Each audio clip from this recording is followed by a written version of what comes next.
What is up, everybody? We're on day 184 of our Bible in a Year series, continuing on in Psalms, and we have 2 days left in Psalms. So we have several chapters. I was trying to think of whether to split it between 3 days or 2 days, but I think it's not. It's going to be unnecessary to split it between three. So we'll split it with 2 and finish Psalms a day earlier than what I was planning. And yeah, that'll come in handy down the line, I'm sure. So let's jump straight in. And we're in Psalm 138.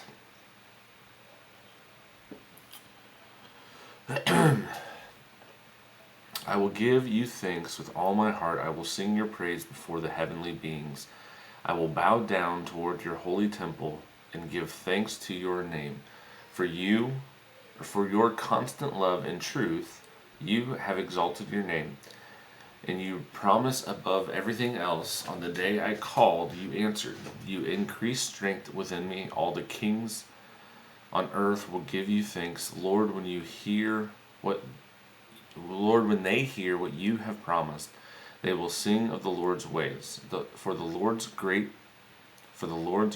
is great. I can't read. Though the Lord is exalted, he takes note of the humble, but he knows the haughty from a distance. If I walk into a thick of danger, you will preserve my life from the anger of my enemies. You will extend your hand. Your right hand will save me. The Lord will fulfill his purpose for me. Lord, your faithful love endures forever. Do not abandon the work of your hands. 139.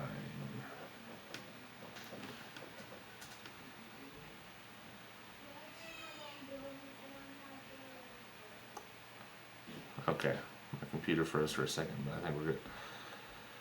139. Lord, you have searched me and know me.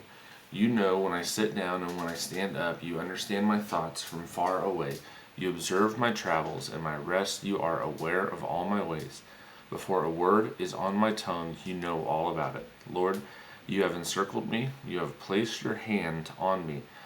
This wondrous knowledge is beyond me. It is lofty. I am unable to reach it. Where can I go to escape your spirit?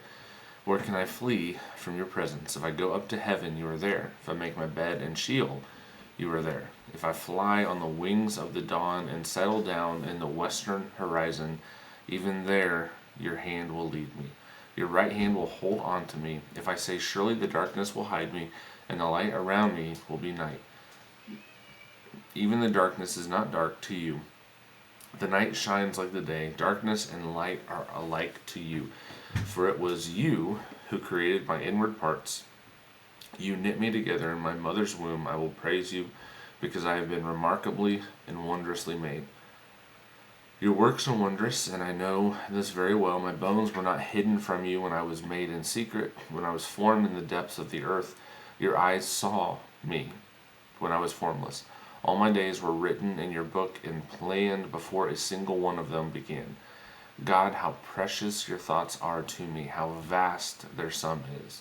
So this, I think, kind of, I don't know if I'd say it's directly, but I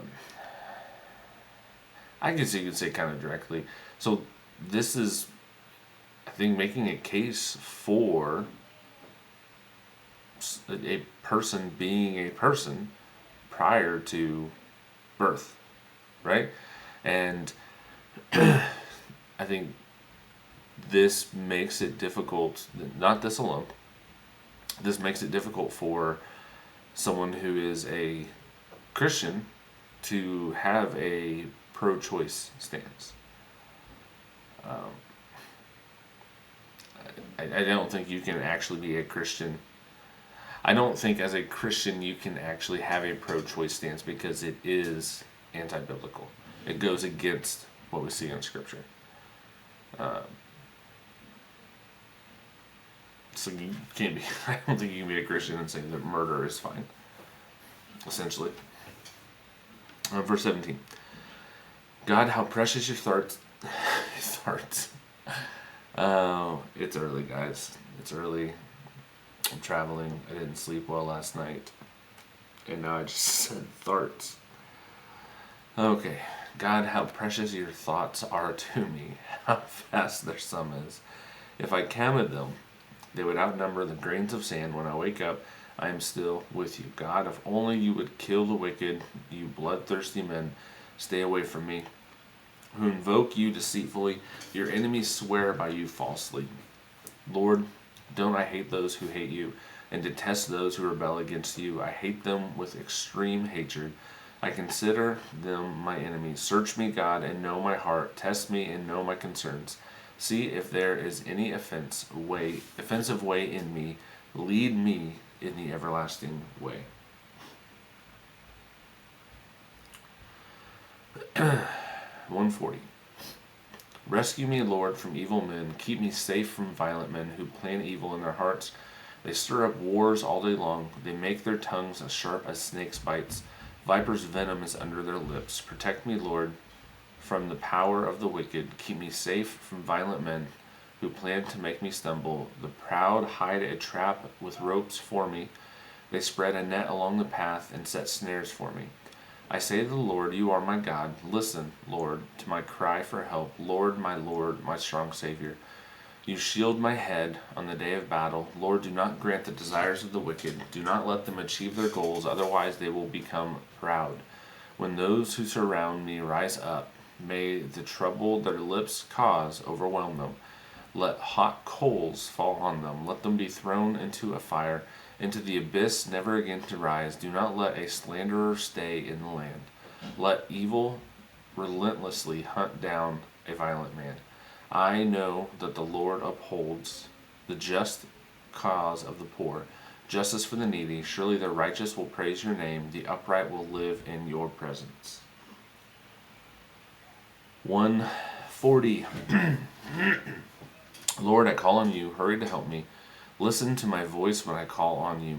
May my prayer be set before you as an incense, the raising of my hands as the evening offering. Lord, set up a guard for my mouth. Keep watch at the door of my lips. Do not let my heart turn to any evil thing or perform wicked acts with evildoers. Do not let me feast on their delicacies. Let the righteous one strike me. It is an act of faithful love. Let him rebuke me. It is oil for my head. Let me not refuse it. Even now, my prayer is against the evil acts of the wicked. When their rulers will be thrown off the sides of a cliff, the people will listen to my words, for they are pleasing. As one plows and breaks up the soil, turning up rocks, so our bones have been scattered at the mouth of Sheol. My eyes look to you, Lord, my Lord. I seek refuge in you. Do not let me die. Protect me from the trap they have set for me, and from the snares of evildoers. Let the wicked fall into their own nets while I pass by safely. 142. I cry aloud to the Lord. I plead aloud to the Lord for mercy. I pour out my complaint before him. I reveal my trouble to him. Although my spirit is weak within me, you know my way. Along this path I travel, they have hidden a trap for me. Look to the right and see, no one stands up for me. There is no refuge for me. No one cares about me. I cry to you, Lord. I say, you are my shelter, my portion in the land of the living. Listen to my cry, for I am very weak. Rescue me from those who pursue me, for they are too strong for me. Free me from prison, so that I can praise your name. The righteous will gather around me, because you deal generously with me. Lord, hear my prayer. In your faithfulness, listen to my plea, and in your righteousness, answer me.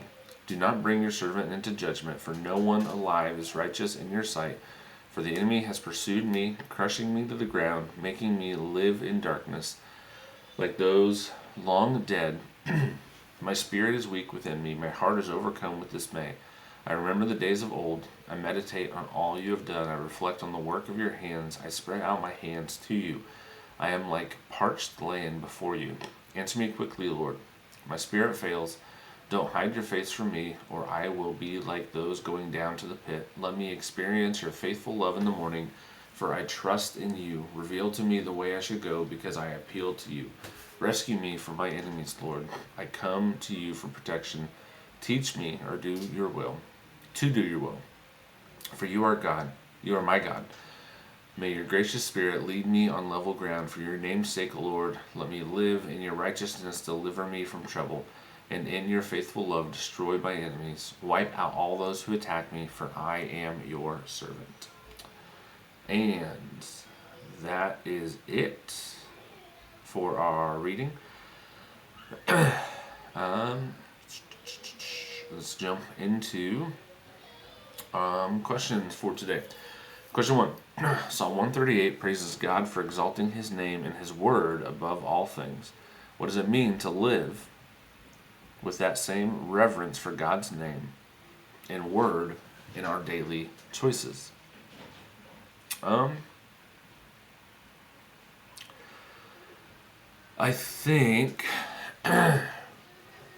you could kind of tie this to, we've talked about, having a proper understanding of, or trying to have a proper understanding of how holy God is, how bad sin actually is. And I think this can tie into that, really understanding how, or trying to, I don't think we'll ever, on this side of eternity, actually understand how great God is, how holy God actually is, how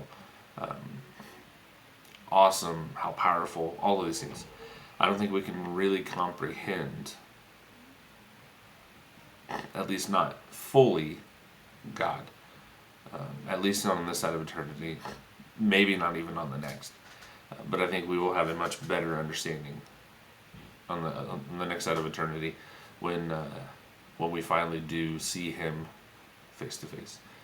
Now, I think that you can still try, and you can still learn about God. You can still try to really properly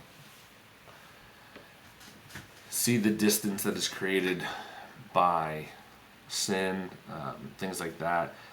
Really elevate God above everything else. It takes time. You have to be conscious of it. It's not something you just happen into. You have to be making that conscious decision to be going forward with that stuff. So, question 2.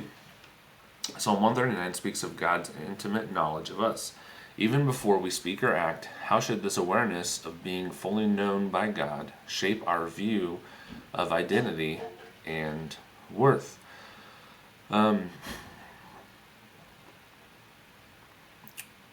God knows us completely.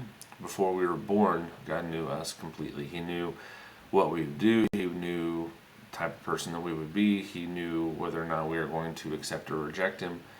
And he still went to the cross for us. So,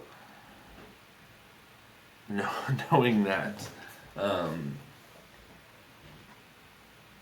you're not ever going to do anything that necessarily surprises God. He knows you better than you know yourself. I've talked about me as a father. If you were to take a random pick of candy or candy bars, and you put them out on a table in front of my kids, I can tell you with a pretty high degree of certainty which candy bar each kid is going to go for, without I don't have to coax them to go to a certain thing. I don't have to try to sway them a certain way. I know my kids, and I know how they would most likely go. Now, I may not be perfect with that, but God is perfect with that. And so he knows us better than we could ever hope to even know ourselves. He knows the things that we try to suppress, the things that we try to ignore in ourselves. And so knowing that, and knowing that he sent Christ to die for us, knowing that, sorry, how I said that was strange.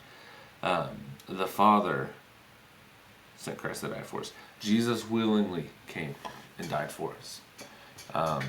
That's kind of a big deal, you know?